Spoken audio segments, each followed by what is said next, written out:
Hello everyone, চলে এসেছি আবার একটা নতুন মিনি ব্লগ নিয়ে। আজকে আমি তোমাদের সাথে শেয়ার করব বাবাইয়ের জন্য অনলাইন থেকে নেওয়া খুব জরুরি দুটো জিনিস।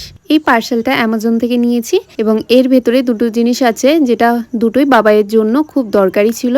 আর প্যাকেটটা দেখতে পাচ্ছ আগে থেকে একটু ছেঁড়া ছিল, আমি যে হাত দিয়েছি পুরোটাই ছিঁড়ে গেছে। এখানে আমি একটা এরকম বাস্কেট নিয়েছি ফুটো ফুটো, এগুলো হয়তো তোমরা অনেকেই দেখেছো, যাতে আমি বাবাইয়ের যেসব সবজিগুলো ভালোভাবে ধুতে পারি। আর এখন সব থেকে বিশেষ আমার দরকারি প্রোডাক্টটি যেটা চলে এসেছে আমার হাতে, সেটা হচ্ছে এই ওয়াটার বটলটি।